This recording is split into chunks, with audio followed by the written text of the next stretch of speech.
Ça, c'est votre appréciation. Hein. Moi, je suis satisfait de ce qu'ont fait les joueurs. Enfin, c'est une très bonne équipe.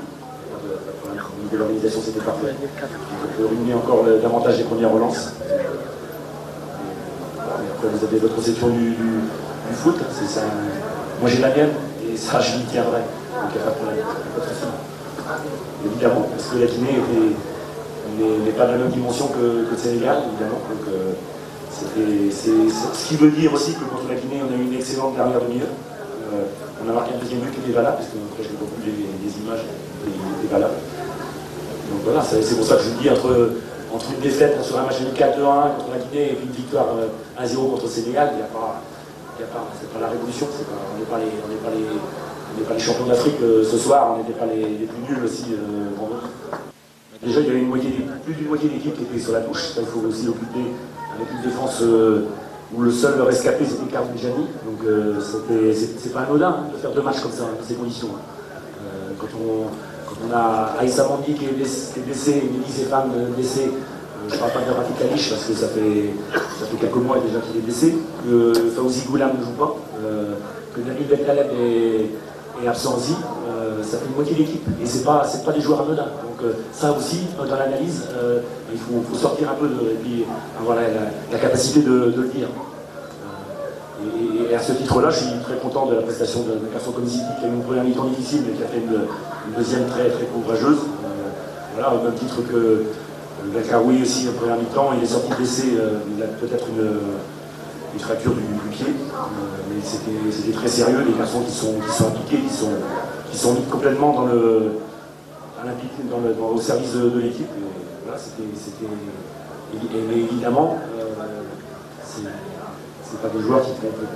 Je dirais avec Fawzi Goulam, avec Aïssa Mandi, on a forcément une autre ossature. Et ça, on savait au départ. Après, pour le reste, on a raté la première une demi-heure contre la Guinée. On nous a mis dans des conditions difficiles. Après, sur la deuxième mi-temps contre la Guinée, on doit revenir au score. On marque un deuxième but qui est valable, qui est refusé. Après, si on gagne contre la Guinée 3-2, je ne lis pas toutes les conneries et les saloperies que j'ai vues après. On sait que c'est décisif, donc après, ce que j'espère déjà, c'est récupérer pas l'intégralité d'effectifs, enfin les Aïssa Mandi, Nabil Bentaleb notamment. Bon, j'espère que Fawzi Goulam aussi sera là. Donc voilà, comme je l'ai dit, c'est pas anodin d'avoir ces joueurs-là présents. J'espère qu'ils seront disponibles et puis opérationnels. Et puis après,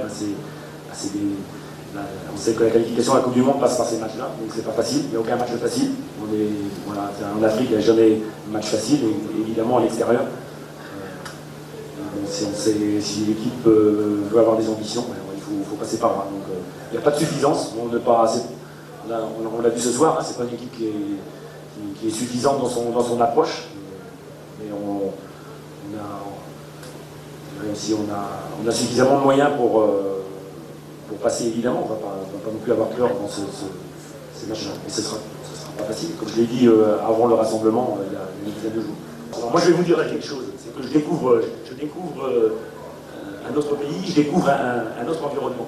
Et je dis que la sérénité ici, ah oui, ça évidemment, c'est difficile. C'est difficile.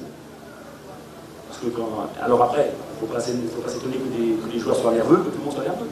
Et donc, dans le foot, dans le sport, il faut un maximum d'analyse, un minimum d'analyse et de sérénité. Et on ne peut pas manipuler l'opinion comme je le vois.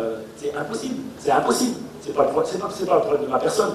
Moi, je partirais, je serais dans un mois, je serais loin, ce ne sera pas le problème. Je dirais que le football en Algérie a besoin de sérénité, justement, et d'analyse pour. Et après, évidemment, ça rejaillit surtout, et notamment sur le terrain.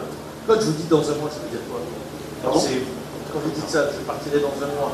C'est anodin ou c'est... Non, il y a une échéance. D'accord. Il y a une échéance du mois de novembre qui est décisive, comme je dis. Donc, c'est pas.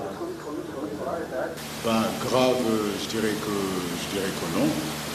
Mais c'est sûr et certain qu'on préfère gagner, parce qu'on joue au football toujours pour gagner. Maintenant.